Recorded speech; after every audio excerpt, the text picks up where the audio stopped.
What's your goal by the time you, let's say 40? What's the goal when you 40? You got a long way to go, but what's the 40-year-old goal? 40-year-old goal. I guess that's kind of like my ultimate life goal, I will say.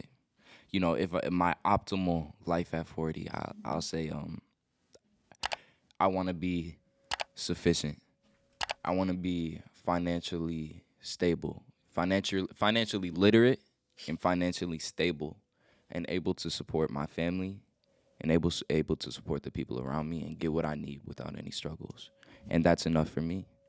You know, I mean, of course, the fame, the money, the houses and shit. It's all enticing to me, but You want kids? yeah, I do want kids eventually. You know, I think I got good genetics, and you know, it'd be a hell of a shame not to spread them. Not to spread the. Yeah. Okay. How many kids you want? You know, optimally 2 or 3. One thing about kids, they like tattoos. I like tattoos. But no one don't just like how I feel, but you still keep getting them. Yeah. Yeah. No, wait. Nobody just enjoys how I feel. I mean, some people do ink therapy and stuff, but like tattoos is annoying. Like they itch sometimes. You want to scratch them. The sound of the needle is annoying. And you like, because when I got my first tattoo, I got my initials, and I'm like, why do people do this? I'm like 25 in right now. So that's what I'm saying. Kids, it's like, one is like, oh man, all these responsibilities and this and this and that. And then just find yourself. I said, I ain't want kids. I got 4. I got 2 boys, 2 girls. Mm-hmm. That's what I'm saying. Yeah. Great tax write-offs. No. that's bars. That's bars. You know. Yeah, if you know, you know. Yeah. So If you don't know, now you know. Let me ask you this, man. What's cracking? What do you think is your biggest misconception, people's biggest misconception of you? That I mean, I'll say the biggest, widest misconception is like, and it's the easiest misconception is like I'm just white spitter, Eminem. He's just like Eminem. He's just like Eminem. He's just like Eminem. I swear to God, I hear it everywhere I go. Would you say that you and his style have any similarities? It is akin. I will say it is akin, but it's just like I feel like I'm a whole different case study than Eminem. But you know the thing what you have against you right now, and this is so messed up, and I hate that people do this. What's cracking? Any white rapper who says he's going to rap will automatically get compared to him, or get put into that box. Well, and that's natural. I mean, I'm not mad about it either. But it's just like, I mean, I get it. We know Eminem hands down dope. Black, white, Chinese, whatever. Eminem's dope. Period.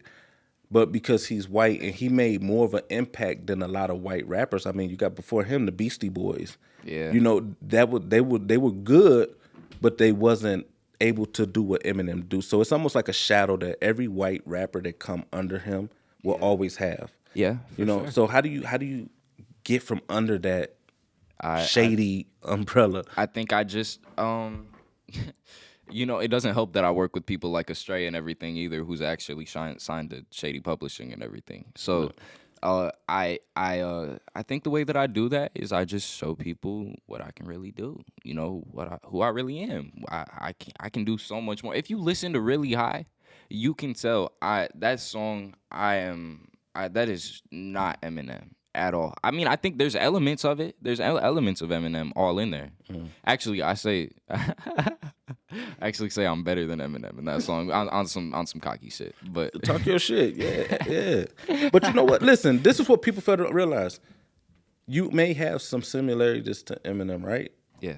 But at the same time, Eminem is a student of hip hop. He took from some of the greats or whatever, and I don't mean taking lyrics, I mean just being inspired and motivated by so many. So that's what hip hop and music is in general, just being inspired by your peers and stuff. So it's nothing wrong with that or whatever. Okay. You know, just having your own lane and your own style of doing it. My pops told me there's a phrase that I like to use nowadays, and he likes to use it often. It's called steal like an artist.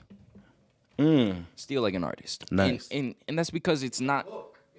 It's a book. Yeah, it's a whole book. You didn't tell me that part. It's a whole thing, bro. We ain't got that far yet. All right, well, we still ain't gonna get that far, but still, like an artist, Right. it essentially means like it's that's how all art is created. All art stems from other art. Right. So Exactly. the way that Eminem took from whoever, Rakim, he loved Rakim. yeah, Rakim and all them different people he loved, you know, Big L and all that. Like he took from them and he did that, and now I take from him and I do what I do. I take from J. Cole. I take from, you know, Lil Wayne. I take from Drake. I take from all of these different artists that I listen to. Yeah. That's what make you a good artist, when you can take something from these people who inspire you and then give it your own twist. Yeah. You know, you always got to have your originality in there. Yeah, You know. you know, we wouldn't have modern art today if we didn't have Picasso. We had to start somewhere. So it's a never ending food chain. Right. Okay. Yeah. I agree with you 100%. You know, and it's so dope right now. The reason why I know you going far, and I believe, and like I said, I don't owe you nothing to tell you this, so it's straight genuine and being honest. The reason why I know you going far is because just the way you think, and your pops being the support system, and you know what I'm saying. Oh wait.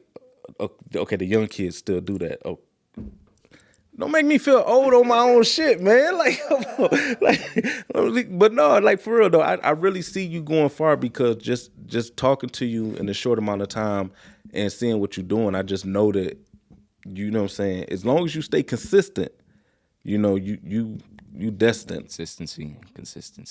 Yeah. Consistency. It's a battle. I mean, it is sometimes being an artist. Sometimes, you know, have you ever done with that, like creatively, when you're trying to create, and sometimes it's just hard, and sometimes it just make you want to sit back and like not necessarily give up, but just it delays things. Everybody does that.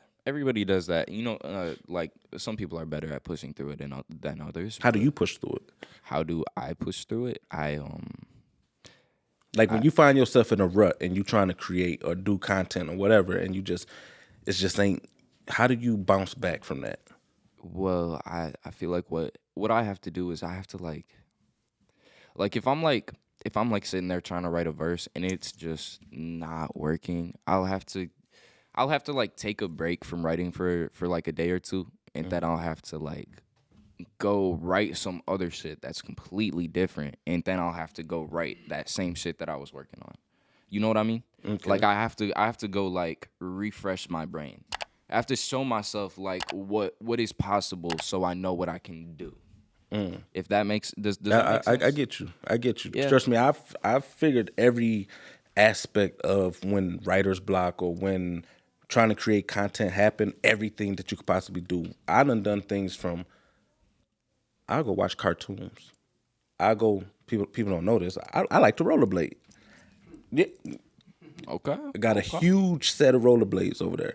You know, so yeah, sometimes I get it. You have to step away and do something totally different than what you're trying to do. Yeah. You know, so yeah, I've dealt with that multiple times. Yeah, most definitely. I actually strongly dislike writer's block or like producer beat block. Like, it's just like, it sucks. Some people say it's not even real.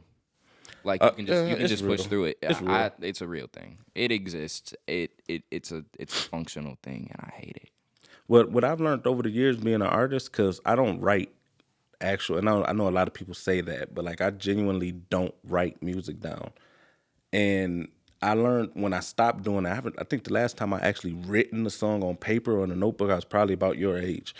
So I think that's crazy. Yeah, it's mind exercise. Like I was telling your pops, like I record like 5 songs a day, and I've done that for years, whether I put them out or not. And it's like your brain is exercise. Yeah, you know what I'm saying? The lyrical exercise, as they call it. And when you do that, you kind of condition yourself. So making music for me, I don't have that writer's block.